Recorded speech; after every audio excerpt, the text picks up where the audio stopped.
Good morning. I am certain that you will see more of these in your future, as this is the first lesson I've made using a video recorder for pre-calculus. We're in a crazy time, and I hope all is well, and we're just going to get right to it.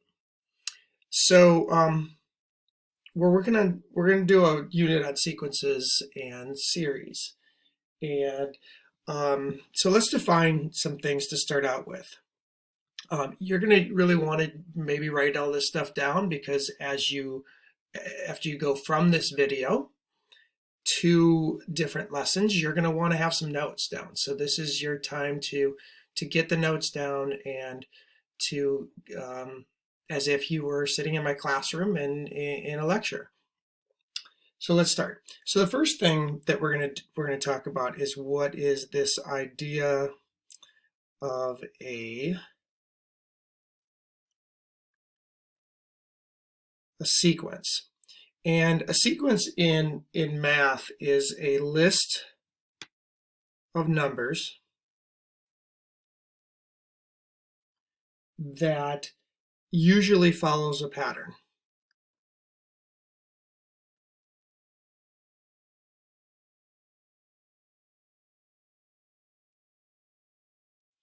So, usually you're going to get some kind of a pattern that exists with it, and it doesn't have to follow a pattern, but it really wouldn't be worth talking about mathematically if it didn't follow a pattern, because all we're doing is we're looking for different patterns.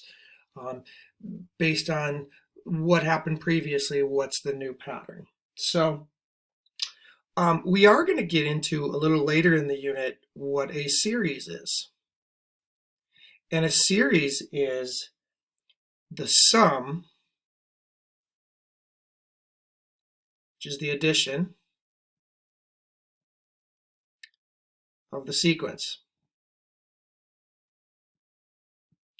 So if we were to add all the sequence up, what would the sum be? That's really what's called a series. We label things different ways. We label things using a subscript notation. Usually A is used. Sometimes I've seen U used for the letter.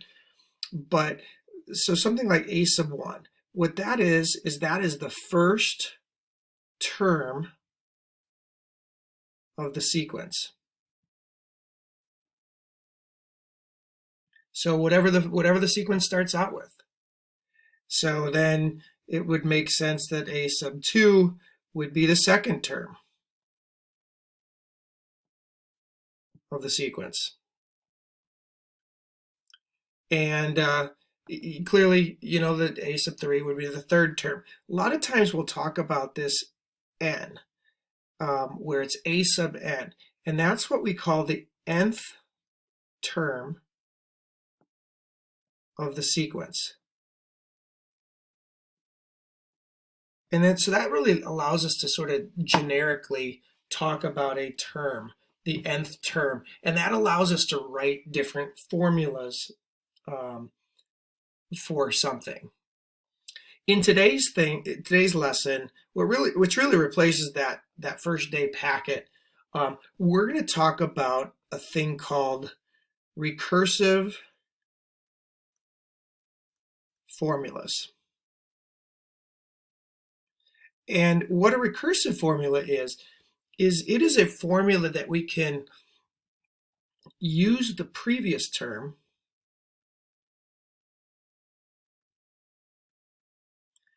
to find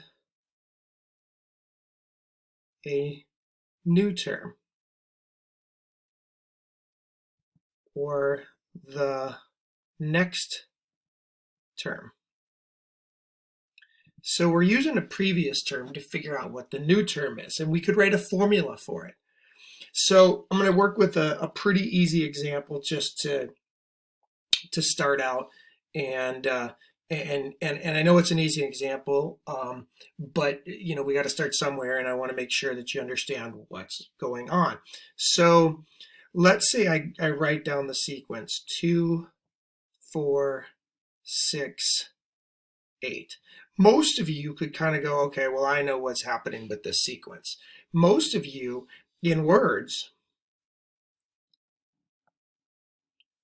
would say something like, what's happening with this sequence is you add 2 to the previous term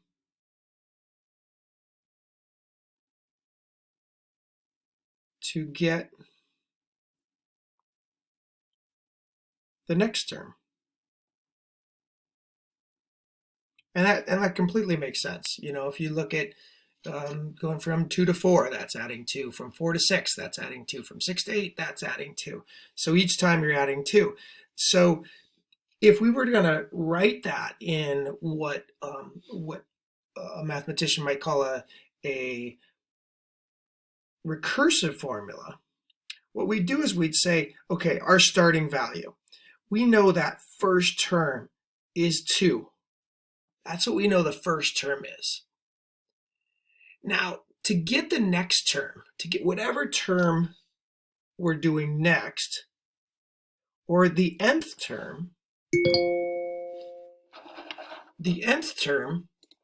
would be us taking the previous term, the n minus 1 term, to get, and then add 2 to get the next term. So when you think about this, this is the nth term. Might be the 5th term, might be the 6th term. This is the previous one.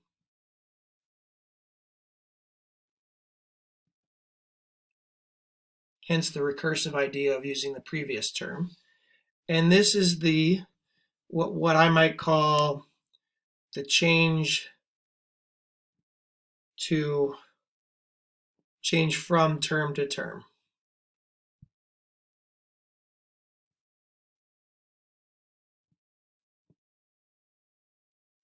So when you look back at our sequence, we went, a sub 1 was equal to 2. A sub 2 was equal to 2 plus 2 or 4. A sub 3 was equal to 4 plus 2 or 6. A sub 4 was equal to 6 plus 2 or 8. And clearly, then a sub 5 is just going to be 8 plus 2, which is just 10. So when you think about what we've done with this, if you think about, in this it's 8 plus 2, what we've done is we've taken a sub n is really the previous term plus 2 more. So if you kind of thought about it in a list, and instead of having those ors in there, I'll just write equal signs in through here. But we're just having this list, and we just add one up, add the next term. So when you think about like what's going on, we could do this same kind of thing where maybe I give you a new example. Hopefully that example made sense. We can, you can go back and review that example if you're not ready to go on. So let's look at another example. And so with this example, let's say I just list them out. Let's say 1, 3, 9, 27, and that should be enough to get us further. If I asked you two things, so I asked you first to find the next term, you might look at it and kind of do some investigation and kind of figure out, well, what's going on? Looks like, you might think to yourself, oh, it looks like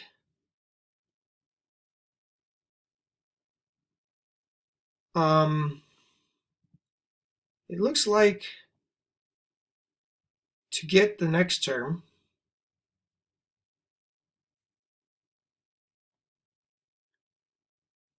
we are multiplying by 3.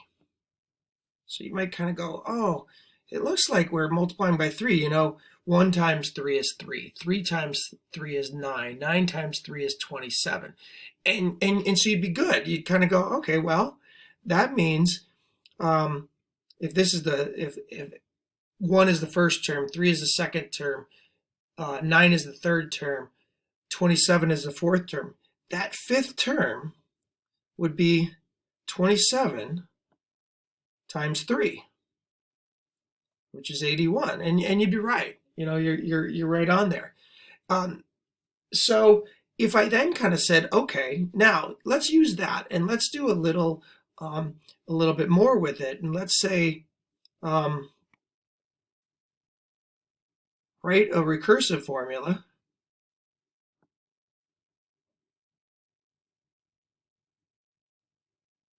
to find the nth term.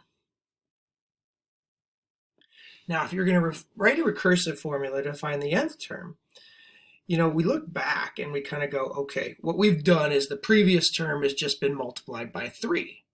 So if we kind of use that same notation we've been working with and say, okay, well, we can do this because we know how to use that previous term. What we might do is we might say, okay, well, if our first term, because you always need that first term, you need to know, what are we starting with? You know, where's that first rung of the ladder, if you think about it as being a rung of a ladder? We got that first term. Well, then to write a recursive formula, go back to what you thought. You know, it looks like we're to get the next term, we're going to multiply by 3. So that means to get the next term, the nth term, whatever that term is, we're going to take the previous term and multiply it by 3. And that would be our recursive formula.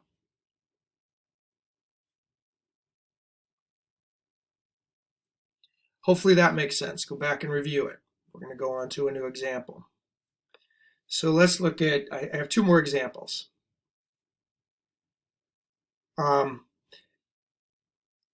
The next example we're going to do is, I'm going to give you the formula. So if I say if the recursive formula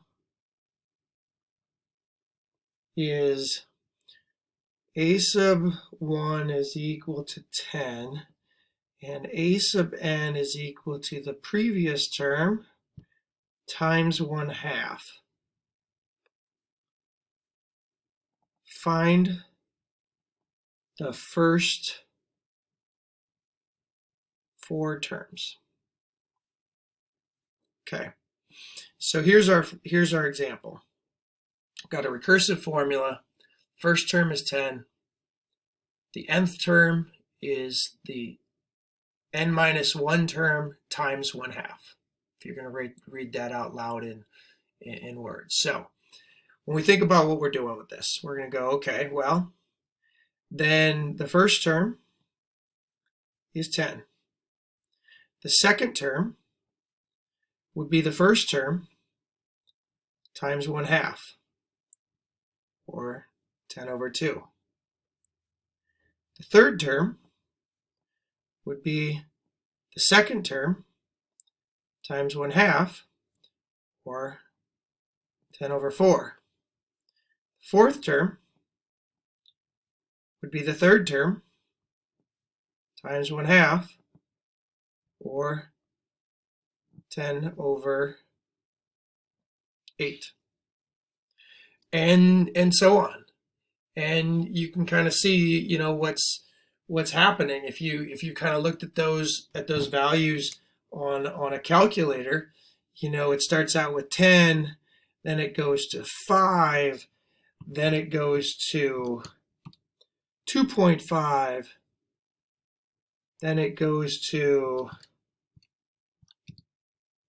1.25, and it's getting smaller each time. It's getting closer, you know, closer and closer to 0. You know, I mean, if we really wanted to go ahead and kind of thought about it, that infinite infinite term would really be 0, because we are getting smaller and smaller each time. And so you can kind of examine that on the calculator, but that's a little bit more of an extension, more than I wanted to do. But I wanted to kind of think, well, what would this pattern do as time went on? Hopefully that makes sense. That's the idea of, if you're given a formula, can you use the formula to find the terms? So now what happens if we get a word problem? And I know you love word problems, so let me write this one out. If you know a secret, and on day 1 you tell 2 people. You don't tell any more, but you tell 2 people on day 1. Then on day 2, the 2 people you told tell 2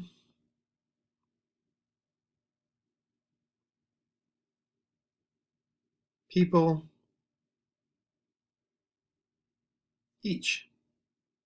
So you tell somebody on day 1, they tell 2 people, they each tell 2 people on day 2, and so on.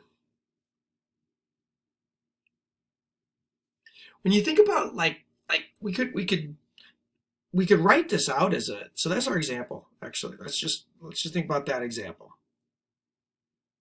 and let's think about it, in what would happen, and what might it look like if you were to draw it out, right? I mean, if you were to, we could think about this and represent it another way, and we could kind of say, okay, that first day, you're right here, and you branch out and you tell 2 people. And that next day, they each branch out and tell 2 people. And that next day, each of those new people, branch out and tell 2 more people.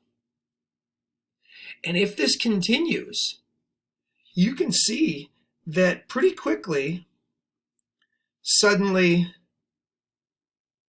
this tree diagram is what this is called, is pretty big, right? I mean, suddenly it's pretty monstrous when you think about like as a succession of how many people are told. We could kind of look at it this way. We could kind of take it and put it into a table. We could say, okay, well, if we have a day and then we have people told,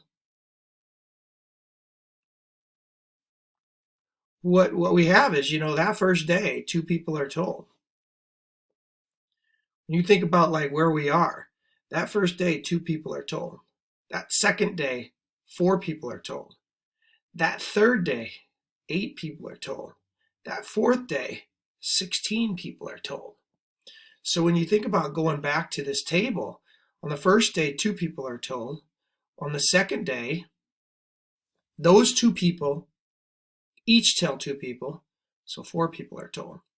On that third day, 8 people are told. On that fourth day, 16 people are told. So on that nth day, the number of people that are told are the previous number times 2, right? Each time we're multiplying by 2 to get the next one. So if we want to write a recursive formula for that, our recursive formula might look like this.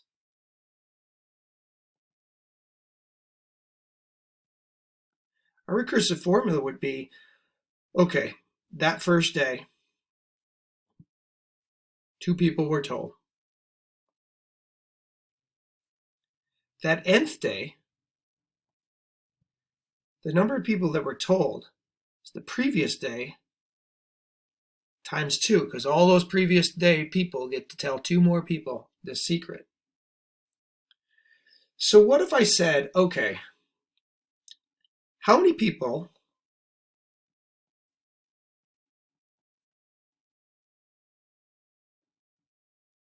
are told on the 15th day? Just 15 days later, how many people would be told? Here's what I want you to do. I want you to pause the video, and then I want you to come back, and I want you to work that out on a piece of paper, and come back and see what you think. What do you think? How many people were told? So continue that pattern, and I'm gonna wait. I'm gonna pause and let you pause the video, and I'm gonna continue working. So when you press play again, you'll start getting the result.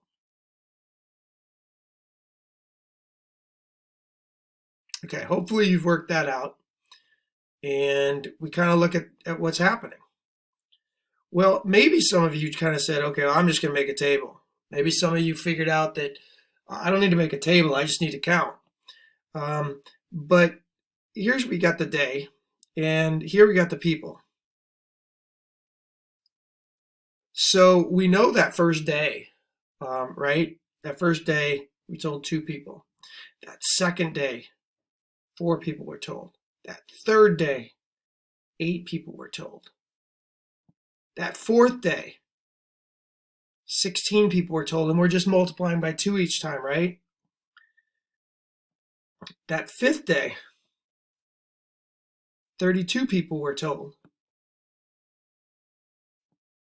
If you go up to that 15th day, 15 days later, just telling 2 people each day, I think I worked it out to be 65,536 people were told. So, and some of you might kind of go, oh, wait a minute. We don't need a recursive formula. We maybe could use an explicit formula, which we'll get into in the next couple of days. But right now, I'm just going to want you to know, how do you use a recursive formula? How do you use that previous term to find the new term? Okay. So the next thing you're going to do is move on in the HyperDoc to the next slide, the next box, and do the next activity. If you need help on this, you need more explaining on this after you've watched the video, I'm happy to meet with you during office hours and explain any pieces of this. If you need to go back and review it. Thanks for listening. I wish you all the best. I'll see you soon.